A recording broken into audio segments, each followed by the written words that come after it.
Yeah, welcome back to the Cocoa Digest Morning Show. If you're just tuning in, we're about to have our online and news review. And I have two of my co-hosts here with me in the persons of Clement Yabankwe and Miriam Abnadidi. Good morning. Good morning, Yaira. How are we doing? We are doing amazing, as you can see, by God's grace. Yes, we're in a homework season, so how far with your Ghana lessons? Yeah, I liked the way you introduced the show this morning. Thank you. Can you repeat it? It was a one-time subscription, so... I know, right? Viewers should expect more from us tomorrow and Saturday because we are gearing up towards that. Okay. So, what about you, Clement? How far with your Ghana lessons? As you know, there is a teacher behind the scene. Okay. Yes, so, and she's really lecturing me, believing that by tomorrow, viewers, expect me speaking some Ghana, now. Oh yeah. Let's take a quick break. We'll be right back. Then we start our online news review.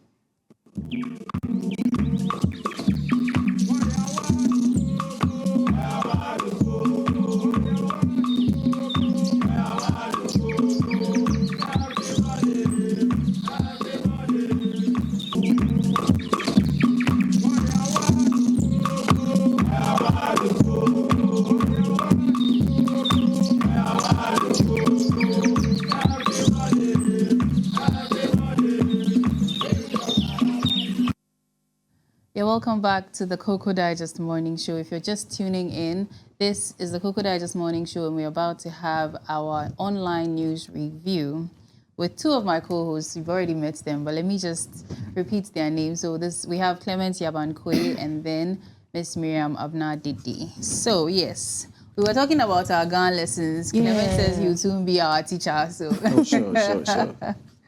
yes. So trending news officers. I have to find a new name for you by next month. Oh. Yes. What's up? We'll be hoping to hear a new name from you. But Yaira, there's a sad story trending today. Okay. And a vibrant member from the Ghanaian gospel group known as Team Eternity has passed on just yesterday. Oh. And this is the second death they are recording in a year. And it's so sad. This person, according to sources, is called Inshira. Oh, yeah, her picture is being displayed. Oh.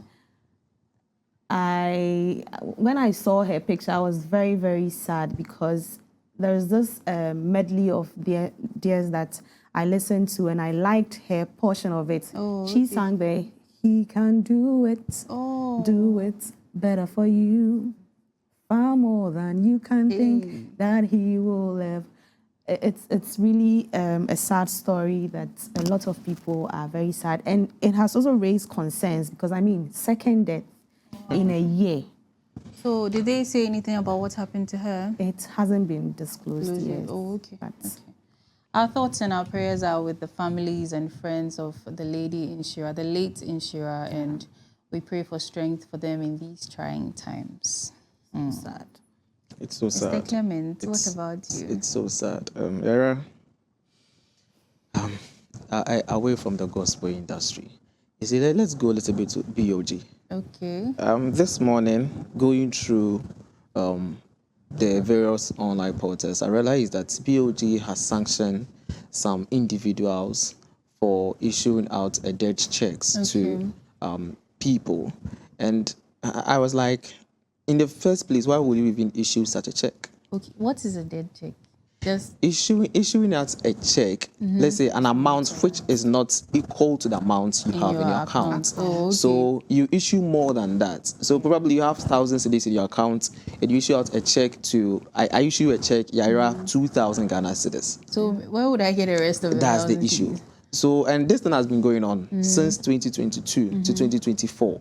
And Bank of Ghana realized that over 247 people are involved in such things, and 47 entities are also involved in that. So due to that, there are sanctions on that has been placed on them. But going to this story, I was like, in what accordance? Because before you place sanction on someone, they should be in accordance. I realize that according to the bank's specialized deposit taking institutions, it says that, and the public are reminded that under Section 313A of the Criminal Offence Act 1960, Act 29 or Act 29, as amended, it is an offence punishable by a fine or imprisonment of up to 5 years for any person to issue such a check. Wow. But BOG did not give such people imprisonment. But what they gave them is they can't issue check for 2 years. Okay. So that's the sanction given them. Are they going to, like the entities you mentioned, these are businesses, right? Yes. Yeah. So are they going to name them so that, you know, unsuspecting individuals will not fall into their scam or something? So I think this is what the public has been asking BOG about, that why don't bring out the name of such entities and such individuals? But I think BOG want to work in the aspect of protecting customers. You see, this customers' information, and I feel that releasing them out, it wouldn't sound well. Though it's a form of deterring other people from doing, but also in the aspect of banks, according to their policies, it's not right for them to do such. And also, I think business-wise, it is not advisable because, I mean, at the end of the day, you are going to draw away their clients and other things, and it will turn back into, you know, leading to economic hardship and, you know, that kind of cycle. So they have to be considerate in doing that. Well, I do agree with what you're saying to an extent, but then also, you are a business. Yeah. People come to you for a service, and you are putting their lives, or even so in a situation where, you know, you've been issued this check, you go to the bank and things. What happens if you are rather suspected of being a thief and things like that? You are also putting your clients in some form of jeopardy. Yes. And naming and shaming them would serve as a punitive measure where they are more or less scapegoats, and then also a deterrence to other businesses. So even if they are named, it does not necessarily have to be that, okay, Clement and Sons Company Limited, they are also part, but they don't need to mention that, okay, this is the amount they have in their account, and they shouldn't give those details, but we need to know the name so that when I hear that Clement and Sons Limited is behaving this way, I will not go towards Clement and Sons. Yes. Then also, so maybe for some time, so let's say the list has been out for a while, then, you know, they stop that behavior, then, you know, maybe Bank of Ghana can come out with a statement that, okay, they've realized that these people are, you know, they have sort of learned from their mistakes, or they've learned their lessons. Then, you know, we can also be given the assurance that we can start banking or start transactions with you again. Because you can't leave us in the dark. That's true, but Ira, you see, what Mimi said, when it comes to business-wise, it's not advisable to do that, because as she said, you end up losing your clients. Yes. Though it's for the general public, it's of good interest, but in terms of business, it's not the best. And I also understand Yaira's point of view, because clients need to be very open and transparent. Like, there should be some form of transparency when it comes to where they are saving their monies and other things. In response to that, I think the finance minister made a statement the other time in response to the Gold Coast clients issue. He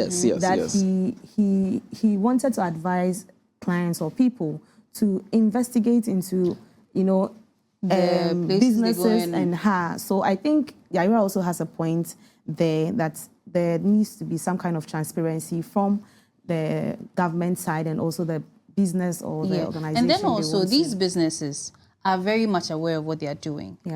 If, you know, when we went for the Ghana Report Summit, there was even a point where they said maybe we should even start naming and shaming people perpetrators of misinformation and disinformation. If Clock TV, we know that we are a media house, and we deliberately churn out disinformation or misinformation. If we are named and shamed, we know that this is misinformation, this is disinformation, but we want views, we want clicks, and those things. We are very much aware. But if we are named and shamed, are we likely to continue? No. Until it comes out that, okay, it seems nowadays Clock TV has been following the right path, then people would come back to trust us. Exactly. But then you can't just tell us, oh, we are protecting their privacy. These people knew what they were doing. Exactly. These people were putting innocent lives at stake. Exactly. This business probably owes me this money. They've given me check as if they have the money in their account. I go to the bank and I get the check bounces. Yeah, my children, my family, hunger. You see, we get it. We get your point. You see, I want to tip in this. Somewhere 2017, I was working with one business entity, some around Dansoman. Okay. And a client came, purchased a product, and after purchasing the product, he told me that, oh, I'm going to issue a check to you. So on Monday, it was weekend, Saturday, so on Monday, go to the bank, go and withdraw.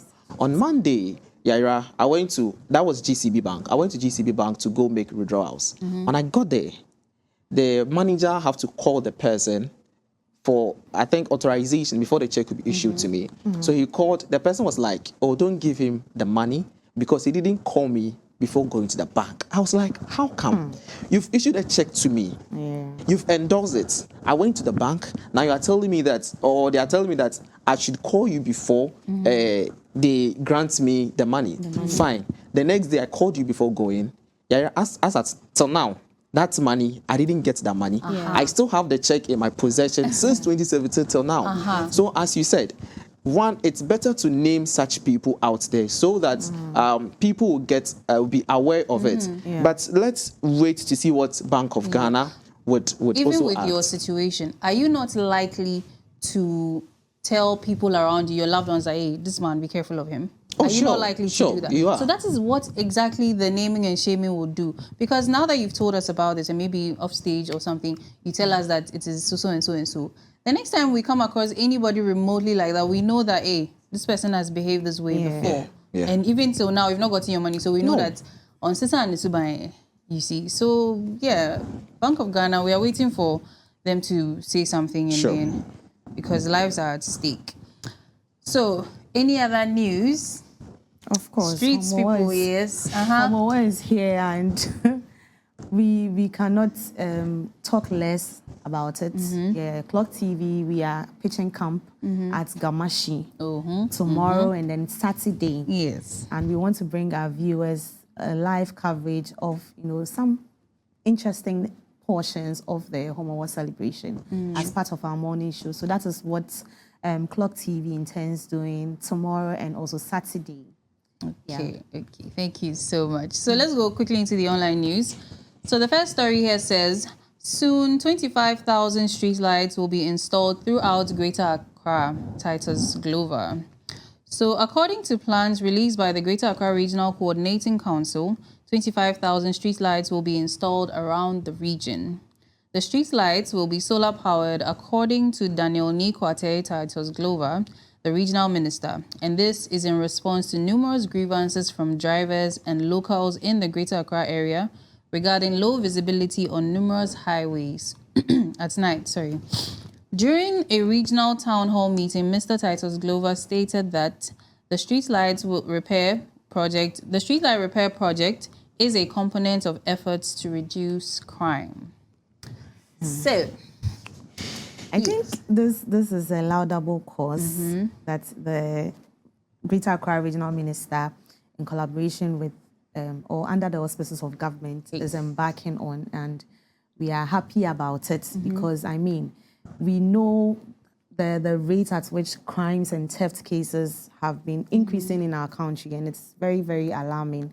And so, the psychological impact that these street lights, when they are fixed, are going to have on people's life cannot be understated.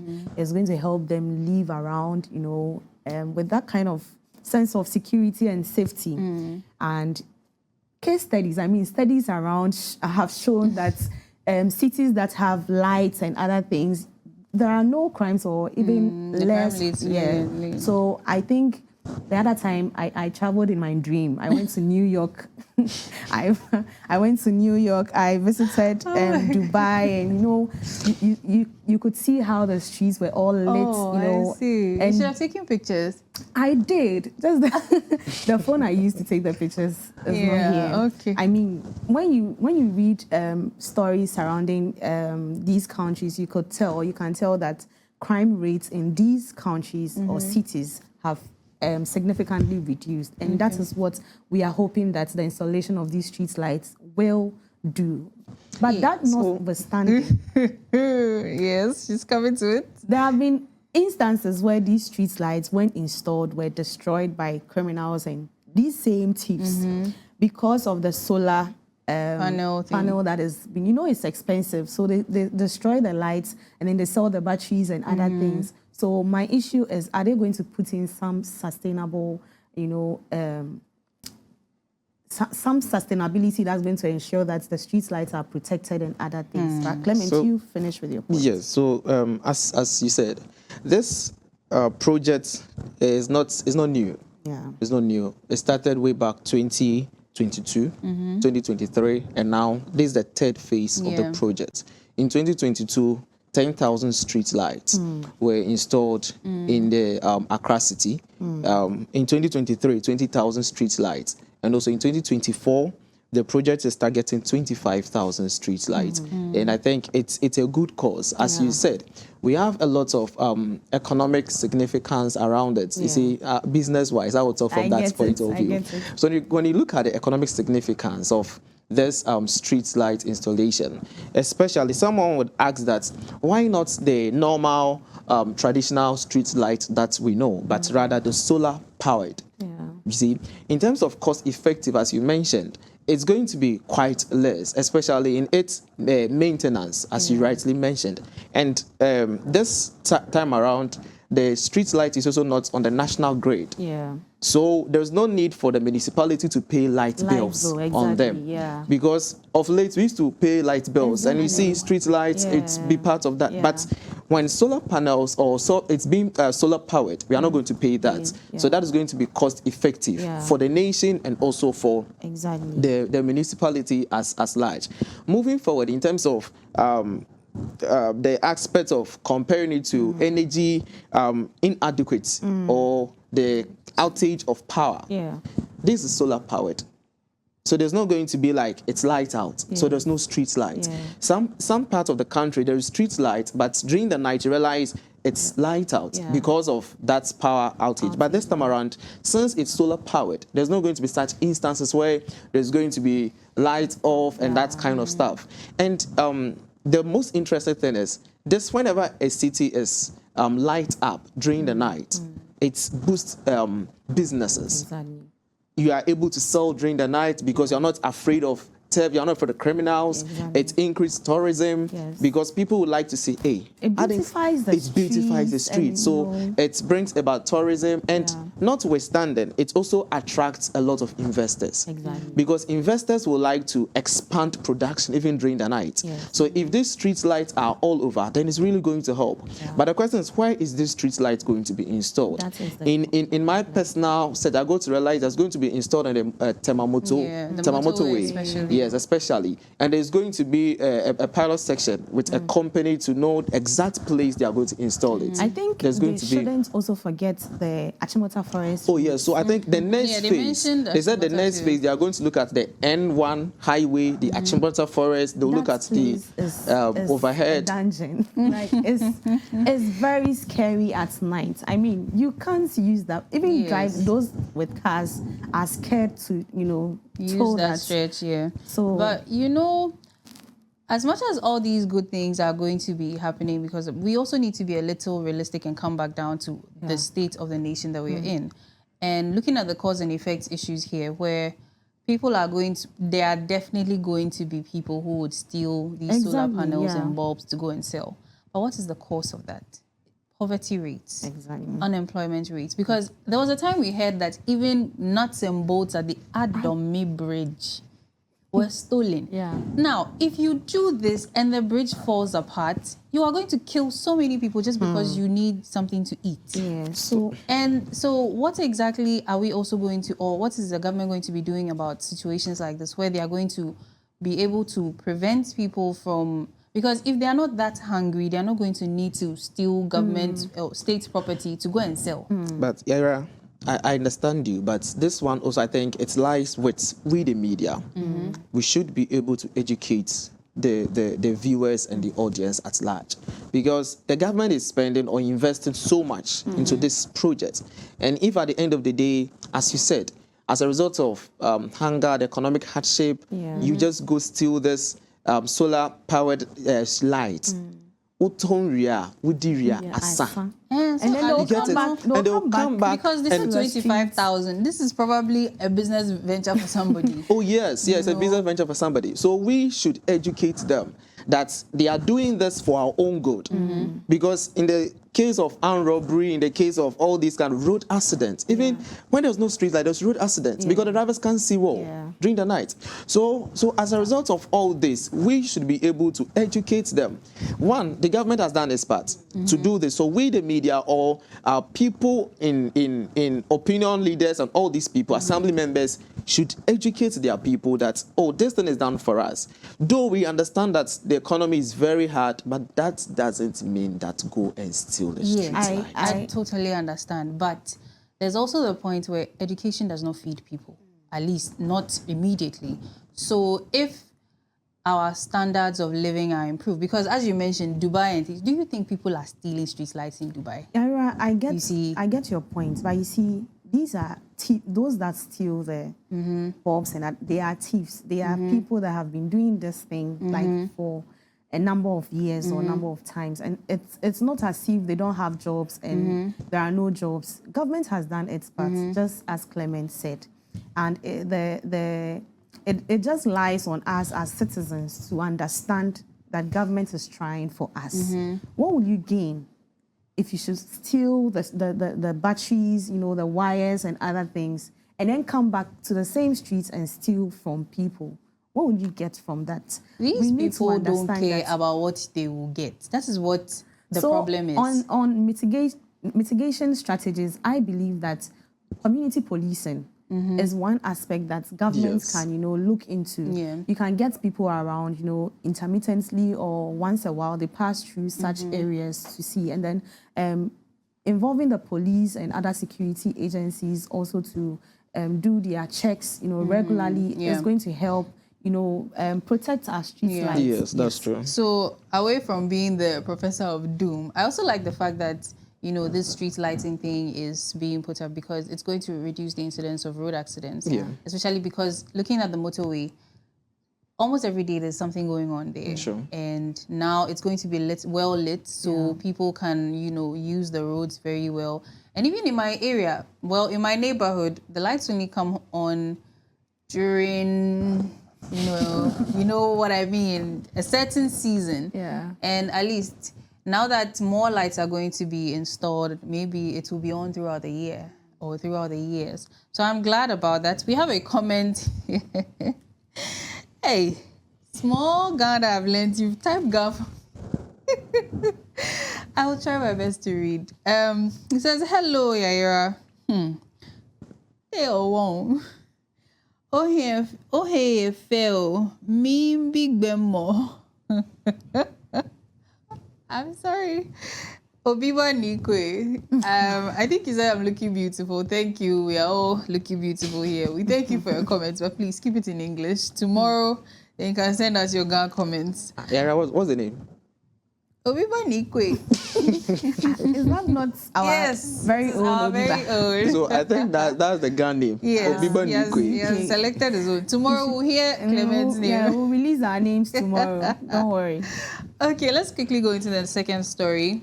Workers of PBC Limited take to the streets over salary arrears. So the story says, Produce Buying Company of Ghana workers clad in red and wielding placards have gathered at Abeka Junction to protest unpaid salaries before marching to the company's Jolu headquarters to express their discontent to management.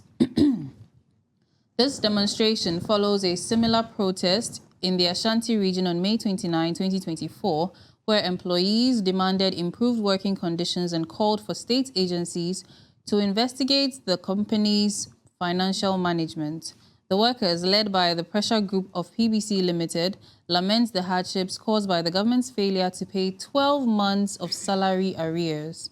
They urge Vice President Dr. Mahmoud Baumia to expedite payment processes while the Ashanti Regional Chapter requests the Economic and Organized Crime Office to probe the company's financial dealings, specifically sample residue amount. 12 months. Me, my salary only delays a few days, Karen. So every single day when we sit here, we'll have to talk about either one or two. Yes, there's always a protest going on. And this issue, I don't know. My concern basically has to do with accountability and also corporate accountability and governance when it comes to issues like this. I will always talk about transparency. Why is it difficult for management of organizations, institutions, whatsoever, to be transparent to their workers? Why is that difficult? Why? Mimi, let me give a little background about this whole situation. You see, PBC, as Raya read, it's a state-owned company, and they deal directly with Cocoa Board. Yes, and this company has issues with finances. So over the years, they borrowed some amount of money from some banks, like the AFD, that's of Car Bank, and UMB, GCB, in order to support their business or support their production.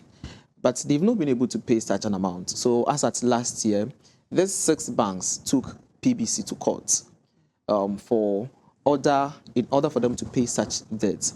So there was a ruling in October 2023 ordering them to pay such debts by selling off some of their properties. And the total amount of debts they were owing was 495.4 million Ghana cedis. Wow. 495.4 million Ghana cedis. So they are supposed to sell some of their property, including their headquarters at Jolu, so they can be able to settle such debts by PBC. And these banks, after securing the court order to do that, they move on to sell such property so that they can easily recoup their money from PBC. But I think it's still in the pipeline to make sure that things are done. And this situation of workers too has set in. So one, I think because PBC is not performing well financially, they can't even meet their obligation, financial obligation.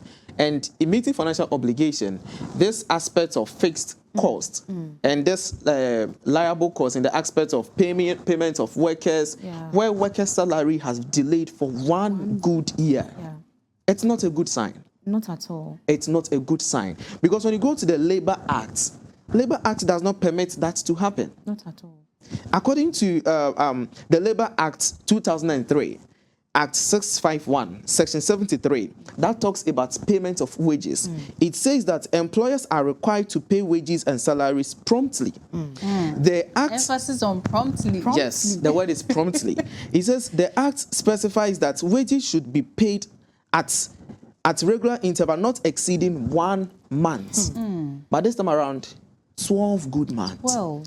How are they coping? You see, that is where I come in with my issue of transparency, because the workers, might be thinking that there is some form of potential mismanagement. Because they are even calling for, I think, dismissal or resignation of some of their leaders. Yes. You get it. And you do know, this is alleged. Let me use the word alleged, because according to one source for management of PBC, they are saying that such losses is not from their end, but it's from the end of Cocoa Board activity.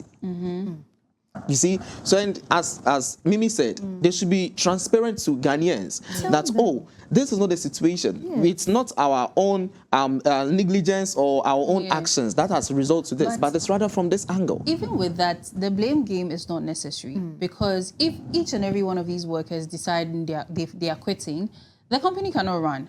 So even if whatever the problem is coming from wherever, the fact that you have workers should be your priority, that we need to pay these people, because without the workforce, the company cannot run. So you can't say that, okay, it's from Cocoa Board, so And we they've can't been do working. anything. Fine, They've been yes. working. And that's what I even want to commend them for, that they've still been coming to work, even though some of, I think the pressure group leaders, some of them were saying it's because of some sort of intimidation, but they've been able to keep up coming to work.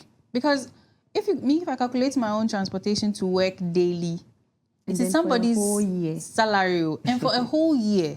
A whole year, 12 months. And they've been coming to work, they've been doing the work that they need to do. And you've been receiving receiving the income. So why not at least you just need to even give them something to compensate or something? Because they even accused some members of the management of receiving payment, and then also they were also demanding to be paid their tier 3 pensions and something like that. So it seems even SNIT is part of the shareholders of their company as well, and it's as if they are just radio silent on them. And these people are going through so much, and it doesn't look like their management has them at heart or is even thinking about them. But these are human beings with families, with livelihoods to support. Where are they going to get the extra money from? So Era, that's the whole issue. But employers still have the power to fight for what rightly belongs to them, because according to the Section 68, the Act 651, I quoted, he said protection of remunerations. He said wages must be paid in legal tender and cannot be withheld. It cannot be withheld. That's just, it cannot be withheld just like that.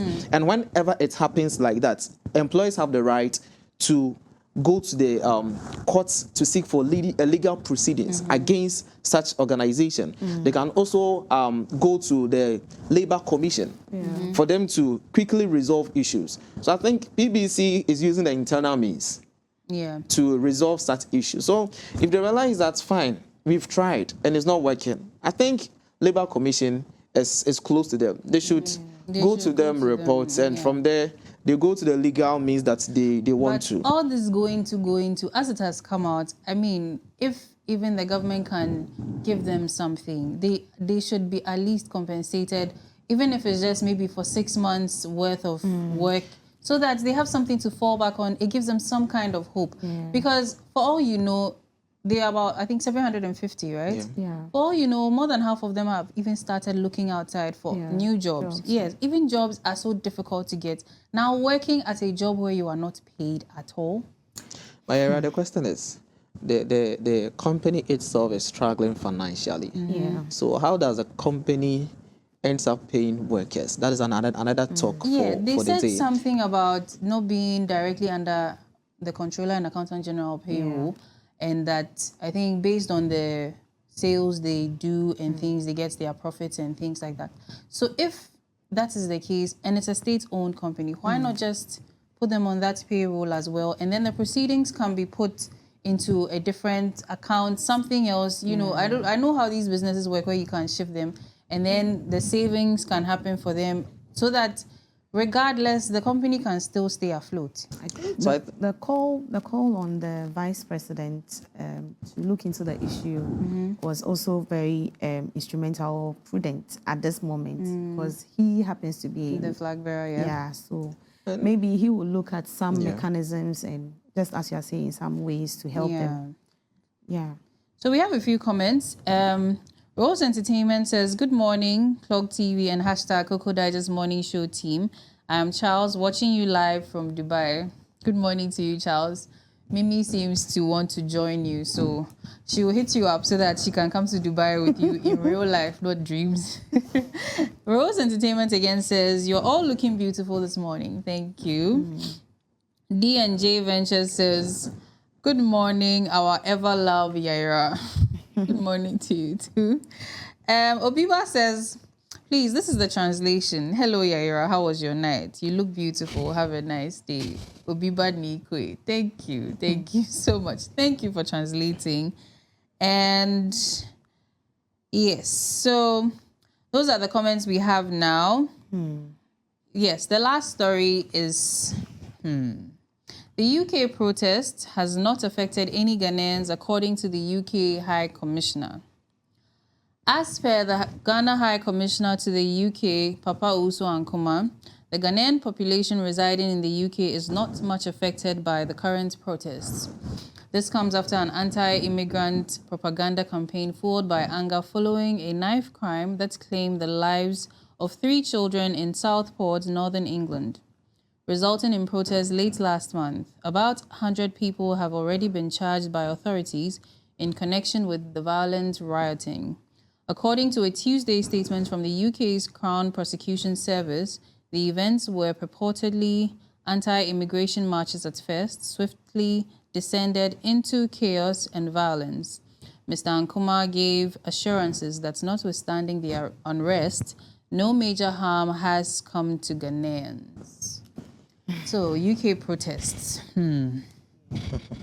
Yeah, this issue is all about anti-immigration, and it's all sparked somewhere in July 30th when 3 girls were killed by multiple stabbing by a young minor, a minor who just turned 18 in a few days ago. And according to the stories as I read, the guy was someone falsely posted online that he was an immigrant or an asylum seeker and also a Muslim. And he did that to the little girls who happen to be white or UK residents. And that false information spread across all social media platforms and the internet as well. And that has led to the riots we are seeing today. And it is not happening in the entire UK.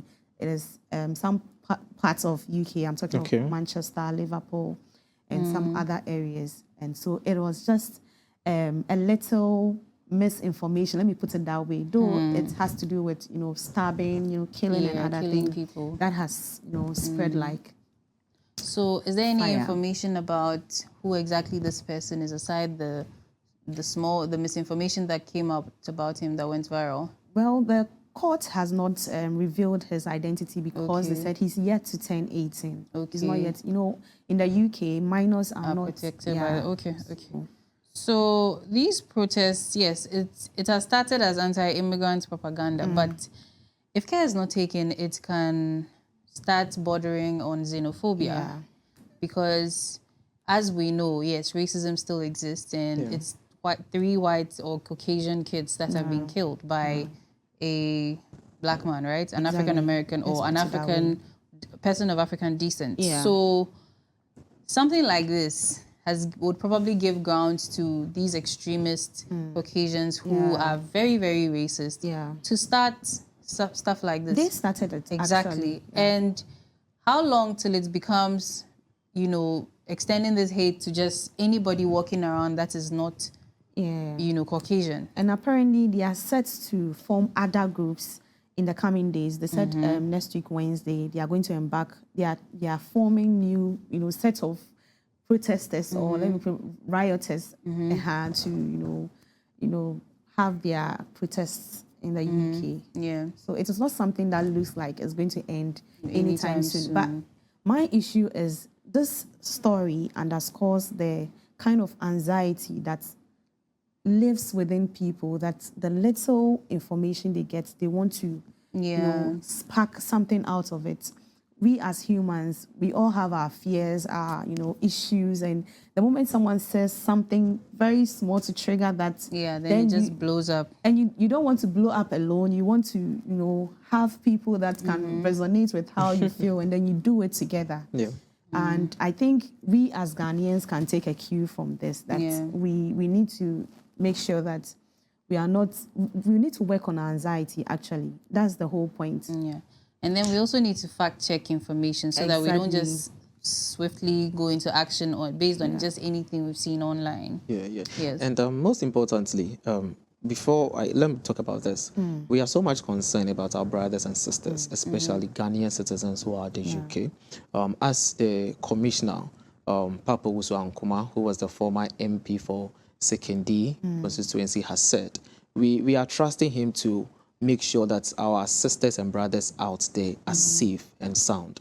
Because, you see, this is someone's country. So if issue is hitting you up, Yaira, you have nowhere to run to. Yeah. You have nowhere to run to.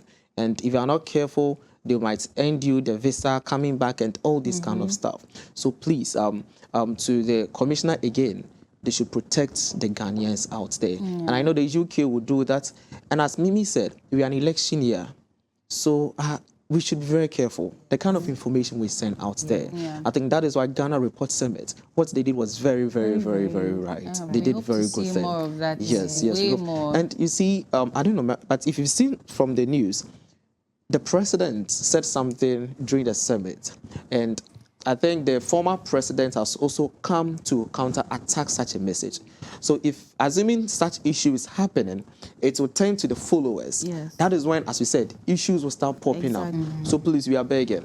Informations we communicate out there, we should make sure that we check it, that it's really true. Yeah. If not for that, please, let's just remain quiet and observe what is going on. And we should also have that kind of sense of unity, even when we are in diversity. Yes. We have different political parties in the country. We all belong to, our affiliated parties and other things. But let's always remember that Ghana first. Ghana first. Ghana first. Ghana is for you. Ghana is for me. Ghana is for all of us.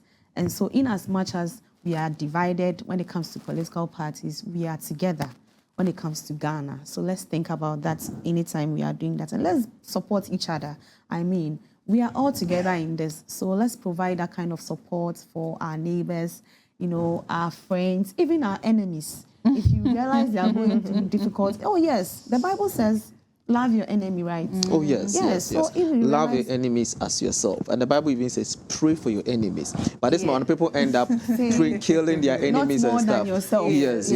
Yes. Okay, before we enter church. Thank you so much for joining me here for the online news review. And I hope to see you tomorrow on the grounds of Gamashi. Oh, yes. We are coming. We are coming.